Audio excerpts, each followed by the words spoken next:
അസ്സാം വലൈക്കും വറഹമത്തല്ലാഹി വബർക്കാത്തു. വലൈക്കും സ്ലാം ഈ വർഷത്തെ ഹജ്ജ് യാത്ര ആരംഭിച്ചിരിക്കുകയാണ്. ഒരുപാട് ഹാജിമാർ പുറപ്പെട്ടു കഴിഞ്ഞു, ഇനിയും പുറപ്പെടാനിരിക്കുകയാണ്. അപ്പോൾ ഹാജിമാർ യാത്രയിലും അനുബന്ധമായിട്ടൊക്കെ ശ്രദ്ധിക്കേണ്ട എന്തെങ്കിലും കാര്യങ്ങളുണ്ട് എങ്കിൽ അസിസ്റ്റൻറ്റ് സെക്രട്ടറി എന്ന നിലയ്ക്ക് താങ്കളൊന്ന് പറഞ്ഞാൽ സന്തോഷമായി. ഹാജിമാർ ശ്രദ്ധിക്കേണ്ട കാര്യങ്ങളൊക്കെ നേരത്തെ പലതവണ ക്ലാസ്സുകളിൽ വെച്ച് പറഞ്ഞിട്ടുണ്ട്. എന്നാലും ഇപ്പോൾ ഏതാണ്ട് 9-10 ഫ്ലൈറ്റ് പുറപ്പെട്ട് കഴിഞ്ഞു. 1660 ഓളം ആൾക്കാർ ഇവിടെ നിന്ന് പോയി. ഒരു ഫ്ലൈറ്റിൽ 166 പേര് വെച്ച് കോഴിക്കോട് നിന്ന്. അപ്പോൾ 10 ഫ്ലൈറ്റ് പുറപ്പെട്ട് കഴിഞ്ഞപ്പം ശ്രദ്ധിക്കേണ്ട ചില കാര്യങ്ങൾ ഞങ്ങൾക്ക് അനുഭവപ്പെട്ടിട്ടുണ്ട്. ഒന്നാമത് ആൾക്കാരോട് ഹാജിമാരോട് പറഞ്ഞിട്ടുണ്ട്, നേരത്തെ തന്നെ 47 കിലോഗ്രാം മാത്രമേ നിങ്ങൾ ലഗേജ് കൊണ്ടുപോകൂ. 2 സൂട്ട് കേസ് ഉണ്ട്, അതിൽ 20, പിന്നെ ഒരു ഹാൻഡ് ബാഗിൽ 7 കിലോ. പലരും ഹാൻഡ് ബാഗിൽ 7 കിലോയൊക്കെ എത്രയോ കൂടുതൽ കൊണ്ടുവരുന്നുണ്ട്. നടക്കാൻ പോലും കഴിയാത്ത ഈ ഹാജിമാർക്ക് വീട്ടിൽ നിന്നാണല്ലോ ഇത് കൊടുക്കുന്നത്. 7 നിന്ന് കവിഞ്ഞിട്ട് ചിലപ്പോൾ 10-15 കിലോ വരെ കൊണ്ടുവരുന്നവരുണ്ട്. അത് ഹാജിമാർക്കും വിഷമമുണ്ടാക്കുന്നുണ്ട്. എയർ ഇന്ത്യൻ്റെ ഫ്ലൈറ്റുകൾക്കും വ്യത്യാസം ഉണ്ടാക്കും. കാരണം അവരുടെ ഈ കണക്ക് കൂട്ടലൊക്കെ 7 പരമാവധി 7 ഉണ്ടാകുന്നുള്ള രീതിയിലാണ് കണക്ക് കൂട്ടുന്നത്. അതെല്ലാം തെച്ചുകൊണ്ട് അവർ കഴിഞ്ഞ പ്രാവശ്യം പറഞ്ഞെനിക്ക് ഇങ്ങനെയാണെങ്കിൽ ഓഫ് ലോഡ് ആക്കേണ്ടി വരും, ഹാജിമാരുടെ എണ്ണം കുറക്കേണ്ടി വരും എന്നൊക്കെ പറഞ്ഞിട്ടുണ്ട്. അപ്പോൾ അത് ബാക്കിയുള്ള വീട്ടുകാർ ശ്രദ്ധിക്കേണ്ടത്, ഓരോ ബാഗിലും സൂട്ട് കേസിൽ 20 ഹാൻഡ് ബാഗിൽ പരമാവധി 7 കിലോ അത് മാത്രമേ ചെയ്യാവുന്നുണ്ട് പറയണം. ഒന്ന് ശ്രദ്ധിച്ചു കൊടുക്കേണ്ടതാണ് ഒന്ന്.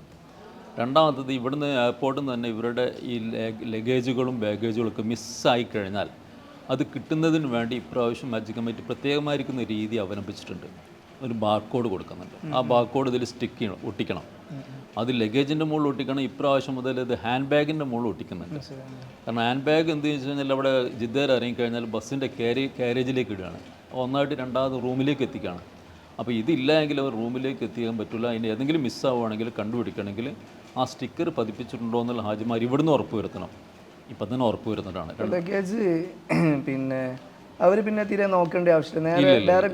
ഇതിങ്ങനെ സ്റ്റിക്കർ ഒളിപ്പിച്ചുകൊണ്ട് വേണ്ട അവിടെ റൂമിലേക്ക് എത്തുകയാണ് ചെയ്യുന്നത്. പണ്ടൊക്കെ ഹാൻഡ് ബാഗ് കയ്യിൽ വെച്ചിട്ടാണ് കൊണ്ടുവരുന്നത്.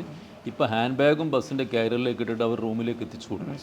അപ്പോൾ അത് സ്റ്റിക്കർ ഇല്ല എങ്കിൽ ഹാജിയുടെ റൂമിൽ എത്താൻ കുറച്ച് പ്രയാസമുണ്ട്. അപ്പോൾ സ്റ്റിക്കർ ഉണ്ടെന്നുള്ള ഉറപ്പ് വരുത്താൻ എന്നുള്ള രണ്ടാമത് വിഷയമാണുള്ളത്. മൂന്നാമത്തത് കണ്ടിരിക്കുന്നത്, ഈ ജിദ്ദ എയർപോർട്ടിൽ ഇറങ്ങിയ ഉടനെ മൊബൈൽ സിം കാർഡ് ആക്ടിവേറ്റ് ചെയ്യാൻ വേണ്ടി ഒരുപാട് ആൾക്കാർ വരും. ഫ്രീ ആയിട്ട് ചെയ്യാൻ വേണ്ടി വരുന്നുണ്ട്. ഹാജിമാർ കണ്ട ഉടനെ തന്നെ വീട്ടിലേക്ക് വിളിക്കാൻ വേണ്ടിയിട്ടുള്ള സിം കാർഡ് ആക്ടിവേറ്റ് ചെയ്യണം. അപ്പോൾ 1-2 പ്രാവശ്യം ഇങ്ങനെ തമ്പിങ്ങനെ ഈ വിരൽത്തുമ്പ് ഇങ്ങനെ അടിച്ച് കഴിഞ്ഞാൽ ഫിംഗർ പ്രിൻ്റ് ആവുന്നില്ല എന്ന് അവർ തിരിച്ചു കൊടുക്കും. പക്ഷേ റൂമിലെത്തിക്കഴിഞ്ഞ് നോക്കുമ്പോൾ സമയത്ത് അത് ആക്ടിവേറ്റ് ചെയ്തിട്ടുണ്ടാവില്ല. കുറേ തട്ടിപ്പുകളാണ്. അപ്പോൾ രണ്ടാമത് വീണ്ടും ഒരു ശരിക്കുള്ള സിം എടുക്കണം എന്ന് പറഞ്ഞാൽ your SIM has already been activated എന്നാണ് കാണുന്നത് മെസ്സേജ് വരുന്നത്.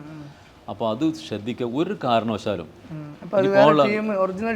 അല്ലല്ല പലവും തട്ടിപ്പാണ്. ഒരു കാരണവശാലും ജിദ്ദ എയർപോർട്ടിൽ ഇറങ്ങിയ ഉടനെ ആര് സമീപിച്ചു കഴിഞ്ഞാലും സിം ആക്ടിവേറ്റ് ചെയ്യാതിരിക്കുക എന്നുള്ളതാണ്. റൂമിലെത്തിക്കഴിഞ്ഞാൽ എല്ലാ സംവിധാനമുണ്ട്, ഫ്രീ ആയിട്ട് ചെയ്തു കൊടുക്കും. എല്ലാ സംവിധാനം അവിടെ ഉണ്ട്. അത് ചെയ്താൽ മതിയാവും. ബേജാറായിട്ട് നേരത്തെ ചെയ്യേണ്ട ഒരു ആവശ്യമില്ല എന്നുള്ളതാണ് നോക്കാനുള്ളത്. അതാണ് മൂന്നാമത്തെ കാര്യമുള്ളത്. നാലാമത്തെ കാര്യം, കഴിഞ്ഞ ദിവസം ഈ 2 ദിവസമായിട്ടുള്ള ചെറിയൊരു ഇഷ്യൂ ഉണ്ട് അവിടെ.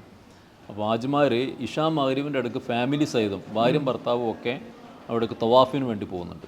ഈ തവാഫിന് പോകുന്ന സന്ദർഭത്തിൽ ഇപ്പോൾ 2 ദിവസമായി കണ്ടിരിക്കുന്ന പോലീസുകാർ വന്നിട്ട് തവാഫ് നടന്നുകൊണ്ടിരിക്കുന്ന സമയത്ത് ഇഷാ മഗ്‌രിബിൻ്റെ അടുക്ക് ആണുങ്ങളെയും പെണ്ണുങ്ങളും വേറാക്കും. ഇവരാണെങ്കിൽ തീരെ പരിചയമില്ലാത്തവർ വേറാക്കി കഴിഞ്ഞാൽ അവിടെ കൂട്ടം തെറ്റിപ്പോവാണ്. പെണ്ണുങ്ങൾ ഒരു ഭാഗത്തേക്ക്, ആണുങ്ങൾ വേറെ ഭാഗത്തേക്കാക്കും. പിന്നെ ഇവർ കണ്ടുപിടിക്കാൻ വേണ്ടി വളരെ പ്രയാസപ്പെടുന്നു. റൂമിലെത്താൻ നടക്കുന്ന നേരം വൈകുന്നുണ്ട്. അതുകൊണ്ട് ഒരു കാരണവശാലും ഇനി വരാനുള്ള വേറെ നിയമം വരുന്നത് വരെ ഒരു കാരണവശാലും ഇഷാ മഗ്‌രിബിൻ്റെ അടുക്ക് തവാഫിന് പോകാതിരിക്കാന്നുള്ള ഇഷാ മഗ്‌രിബിൻ്റെ ഇടയിലെ ഈ പ്രശ്നമുള്ളൂ. ഇഷാ മാത്രമേ ഉള്ളൂ. ആ സമയത്ത് പോയിട്ട് തിരക്കുള്ളതുകൊണ്ടോ മറ്റോ ആയിരിക്കും ഇവർ വെവ്വേറാക്കുന്നതുകൊണ്ടും ഇവിടെ പ്രയാസമുണ്ട്. അതുകൊണ്ട് അവിടെ എത്തിക്കഴിഞ്ഞാൽ പിന്നെ കൂട്ടം തെറ്റിക്കഴിഞ്ഞാൽ റൂമിലെത്താൻ കുറേ സമയമെടുക്കും, പ്രയാസം ഉണ്ടാവും. അപ്പോൾ അത് ശ്രദ്ധിക്കാനാണ് ഉള്ളത്. ഇപ്പോൾ ഇത്രയും കാര്യങ്ങളാണ്. ഇപ്പോൾ അത് ഹജ്ജ് യാത്ര തുടങ്ങിക്കഴിഞ്ഞതിന് ശേഷം 10 ഫ്ലൈറ്റ് പുറപ്പെട്ട അവിടെ എത്തിക്കഴിഞ്ഞതിന് ശേഷം അവിടുത്തെ ഹാദിമുൽ ഹുജ്ജാജിമാർ അറിയിച്ചിരിക്കുന്ന കാര്യങ്ങളാണ്. അടുത്ത ഓരോ 200 ഹാജിമാരോടൊപ്പം ഒരു ഹാദിമുൽ ഹുജ്ജാജ് ഉണ്ടായിരിക്കും. നല്ല മിടുക്കന്മാരായിരിക്കുന്ന ഹാജിമുൽ ഹുജ്ജാം. പെണ്ണുങ്ങളാണെങ്കിൽ ലേഡീസിൻ്റെ കൂടെ അവരുടെ കാര്യം മാത്രം നോക്കാണ്ട് സ്ത്രീകളായിരിക്കുന്ന ഗവൺമെൻറ് ഉദ്യോഗസ്ഥന്മാരാണ് വളണ്ടിയർമാരായിട്ട് ഹാദിമുൽ ഹുജ്ജാജിമാരായിട്ടുള്ളത്. അപ്പോൾ അവരുടെ നല്ല സഹായം അവർ ചെയ്യുന്നുണ്ട്. എന്താവശ്യമുണ്ടെങ്കിലും അവർ ചെയ്യും. മാത്രമല്ല ഇപ്രാവശ്യം പ്രത്യേകത എന്ന് വെച്ച് കഴിഞ്ഞാൽ ഗവൺമെൻറ് ഇറക്കിക്കുന്ന ഒരു ഹജ്ജ് കമ്മിറ്റി ഓഫ് ഇന്ത്യ ഇറക്കിക്കുന്ന സുവിധ എന്ന് പറഞ്ഞൊരു ആപ്പുണ്ട്. ഈ ആപ്പ് ഹാജിക്ക് ഡൗൺലോഡ് ചെയ്യാൻ പറ്റും, നമുക്ക് ചെയ്യാൻ പറ്റില്ല. ഹാജി ആണെങ്കിൽ അവർക്ക് ഡൗൺലോഡ് ചെയ്യാം. ശരിയാണ്. അതേപോലെ അവരെ നോക്കുന്ന ഹജ്ജ് വോളണ്ടിയർ എന്ന നിലക്ക് ഹാദിമുൽ ഉജ്ജാജിന് അത് ഡൗൺലോഡ് ചെയ്യാം. സൗദി ആപ്പാണോ? സൗദി നമ്മുടെ അജ്മറ്റ് ഓഫ് ഇന്ത്യയാണ് അത് ഇറക്കിയിരിക്കുന്നത്. അപ്പോൾ അത് സൗദിയായിട്ട് ബന്ധപ്പെട്ടിട്ടാണ്, സൗദിയായിട്ട് ബന്ധപ്പെട്ട് തന്നെയാണ് ഇറക്കിയിരിക്കുന്നത്. അവരുടെ സംഭവത്തോടും അവരുടെ അറിവോടും കൂടി അവരുടെ കാര്യങ്ങളൊക്കെ ഉൾക്കൊള്ളിച്ചുകൊണ്ട് ഇറക്കിയിരിക്കുന്നത്.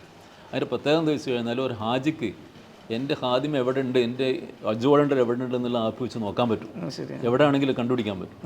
അതേപോലെ ഹാദിമിനും കണ്ടുപിടിക്കാൻ പറ്റും. എൻ്റെ ഹജ്ജിന് കാണുന്നില്ലെങ്കിൽ, ഹാജിയെ കാണുന്നില്ലെങ്കിൽ ആ സുവിധ ആപ്പ് വഴി എവിടെയാണ് ഈ ഹാജി കിടക്കുന്നത്, ഇപ്പോൾ എവിടെ ഉണ്ടെന്നുള്ളത് നോക്കാൻ ഹാദിമിനും പറ്റും. അത് പ്രത്യേകമായിട്ട് തുടങ്ങിയിരിക്കുന്ന നിശ്ചിത ആളുകൾക്ക് ഒരു വളണ്ടിയർ അങ്ങനെ ഉണ്ടാവും. നിശ്ചയമാക്കി 200 ആൾ നിശ്ചയ എണ്ണം കണക്കാക്കുന്ന ആൾക്ക് ഒരു വളണ്ടിയർ ഉണ്ടായി.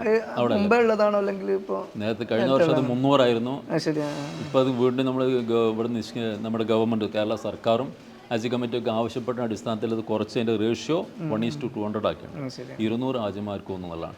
പിന്നെ അടുത്ത പ്രാവശ്യം കുറച്ചുകൂടി പുതിയ ആപ്പുകളൂടി വരുന്നുണ്ട്. അതേപോലെ സ്റ്റിക്കേഴ്സൊക്കെ വരുന്നു. ഒറ്റ സ്റ്റിക്കർ ഒട്ടിച്ചു കഴിഞ്ഞാൽ തന്നെ എല്ലാം പിന്നെ ഹാജിയും കാണാൻ പറ്റും, ബാഗേജ് അവിടെ നിന്ന് കാണാൻ പറ്റുന്ന അടുത്ത വർഷത്തേക്ക് നടപ്പാക്കാൻ പോകുന്നുണ്ട്. അത് ഓരോ വർഷം നല്ല പുതിയ പരിഷ്കാരങ്ങൾ വരുന്നുണ്ട്. ഈ കാര്യങ്ങളാണ് ഇപ്പോൾ ശ്രദ്ധിക്കാനുള്ളത്. ബാക്കി എന്തെങ്കിലും ഉണ്ടെങ്കിൽ ഇൻഷാ അല്ലാഹ് നമുക്ക് പിന്നെ പറയാം. വളരെ നന്ദിയുണ്ട് ഇത്രയും അധികം ഓക്കെ വിവരങ്ങൾ നമുക്ക് കൈമാറിയതിന്. അസ്സലാമു അലൈക്കും. വലൈക്കും സ്സലാം വറഹ്മത്തുള്ളാഹി.